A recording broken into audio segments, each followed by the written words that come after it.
नमस्कार, इन खबर में आपका स्वागत है। मैं विद्याशंकर तिवारी हूँ। राम मंदिर पे फैसला आने वाला है। चाहे तो आप उंगलियों पे उसे दिन में काउंट कीजिए, चाहे तो आप घंटों में काउंट कर सकते हैं, क्योंकि फैसले की उल्टी गिनती शुरू हो चुकी है। 17 नवंबर को चीफ जस्टिस को रिटायर होना है, लिहाजा माना जा रहा है कि उससे पहले फैसला आ जाएगा। तो 13 तारीख की बात कही जा रही है कि 13 को फैसला आएगा।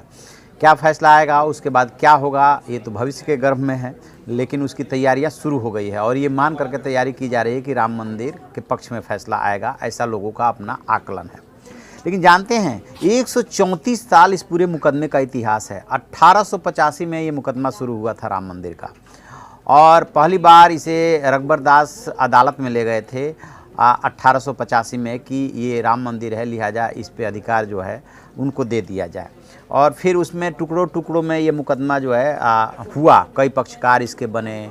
फिर जो है 1949 में जो है मूर्ति रखी गई, फिर कई मुकदमे हुए। लेकिन असली जो कहानी शुरू होती है, जहाँ से इसमें ट्विस्ट आया, 500 साल के इतिहास में 2 ऐसे साल हैं जहाँ पे कि पूरे राम मंदिर प्रकरण में नया ट्विस्ट आया। एक है 1949 का, जबकि मूर्ति रखी गई कहाँ पे, चबूतरे से उठा करके गर्भगृह में। गर्भगृह भी मत कहिए बल्कि मस्जिद कहिए, उसके तब मस्जिद बोला जाता था, मस्जिद में रखी गई। और दूसरा साल आया 1986 में, जबकि मंदिर का ताला खोल दिया गया। अब वो ताला कैसे खुला था, वो इतना नाटकीय पूरा घटनाक्रम था कि आप सोच नहीं सकते कि इतना कॉम्प्लिकेटेड इशू, मुकदमा, और सिर्फ 40 मिनट में, मतलब जब फैसला आया 4:40, ये तारीख थी 1986 में। 1 फरवरी 1986 को ये फैसला आया था 4:40 पे। जिला जज थे कृष्ण मोहन पांडे, उन्होंने फैसला सुनाया था, और 5:20 पे ताला खुल गया था, यानी कि 40 मिनट के अंदर ताला खुल गया था।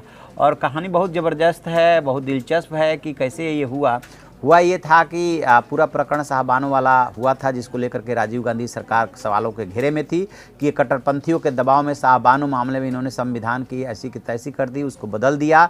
और जो सीआरपीसी की धारा 125 के तहत से साहबानों को मेंटेनेंस का हक सुप्रीम कोर्ट ने दिया था, उसको ख़त्म करने के लिए इन्होंने संविधान में ही संशोधन कर दिया पूरा। और उसको लेकर के ये जो लिबरल मुस्लिम थे उनके निशाने पर आ गए, क्योंकि माना यह गया कट्टरपंथियों के दबाव में ये सब किया गया।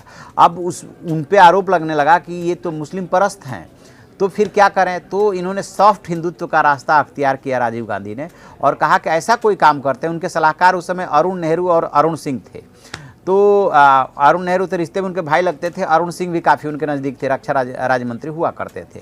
तो ऐसा कोई काम किया जाए जिससे ये सीधे संदेश जाए कि नहीं, हम सॉफ्ट हिंदुत्व और हिंदुओं की पक्षधर भी पार्टी हैं। तो फिर एक उमेश चंद्र पांडे पत्रकार थे, उनको स्टोरी पे काम करने के लिए मिला था, वो साथ में एडवोकेट भी थे। तो बात ये आई कि किसी कार्यक्रम में ये अधिकारी बोल रहे थे कि इस पे ताला खुलने पे और इसके अधिकार को लेकर के तो कोई विवाद है ही नहीं, आज तक किसी ने ये डिमांड उठाई नहीं। तो उमेश चंद्र पांडे चले गए मुंसिफ मजिस्ट्रेट की अदालत में, वहाँ पे उनकी जो एप्लीकेशन थी वो खारिज हो गई, तो वो अपील में चले गए। तब तक वो पूरे सभी चीज़ों से अनजान थे, वो कहीं पार्टी नहीं थे, किसी पॉलिटिकल पार्टी का हिस्सा नहीं थे। अब जब जिला जज के यहाँ पहुँच गए, तब जिला प्रशासन को पता चला, क्योंकि उसमें जिला प्रशासन के बयान दर्ज होना था।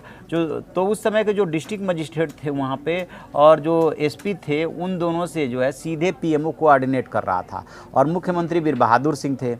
तो वीर बहादुर सिंह को कुछ पता नहीं था, तो कहा गया डीएम और एसपी से कि आप ये कह दीजिए कि लॉ एंड ऑर्डर की कोई दिक्कत नहीं होगी। वो जा करके मौखिक रूप से बोल दिए कि लॉ एंड ऑर्डर की कोई दिक्कत नहीं होगी।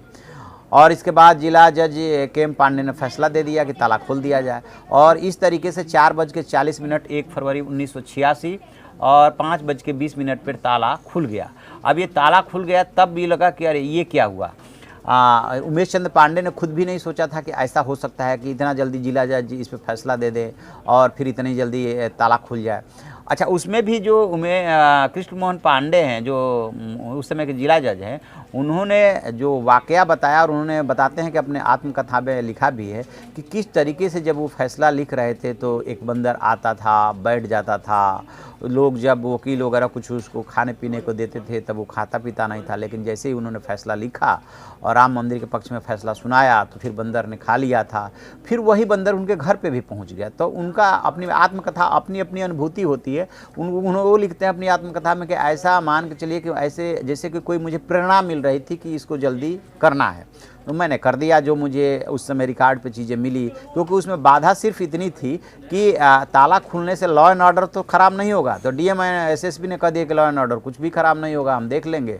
उन्होंने ये बात कही और उन्होंने ताला खुलने का आदेश दे दिया। और इस तरीके से एक झटके में जो इतना पुराना मुकदमा था, जो कोई सोच नहीं सकता था, वो जिला जज ने ताला खुलने का आदेश दे दिया और 40 मिनट में वो ताला भी खुल गया। इतनी जल्दी किसी भी इवन सुप्रीम कोर्ट के फैसले पे भी इतनी जल्दी जो है एक्शन नहीं होता है कि वो तुरंत लागू कर दिया जाए, लेकिन इस मामले में ऐसा हुआ। और उसके बाद से तो फिर ये 80 का दशक था। 80 के दशक को ही माना जाता है कि राम मंदिर के पक्ष में जो है आंदोलन शुरू हुआ और अंततः आकर के 1992 में जो कुछ भी हुआ उसे बताने की ज़रूरत नहीं। और फिर जो है ये मामला पूरा जितने लिटिगेशंस थे वो पहले हाई कोर्ट में 2010 में डिसाइड हुआ और अब जो है 2019 में सुप्रीम कोर्ट से डिसाइड होने जा रहा है। और उम्मीद ये की जानी चाहिए कि हमेशा हमेशा के लिए ये जो डिस्प्यूट है वो ख़त्म हो जाएगा। देखते हैं, जैसे इसमें कुछ और अपडेट मिलेगा, फैसला आएगा, इससे संबंधित और कोई रोचक जानकारी होगी वो हम आपको बताते रहेंगे। आप देखते रहिए हमारा डिजिटल चैनल इन खबर। Thank you.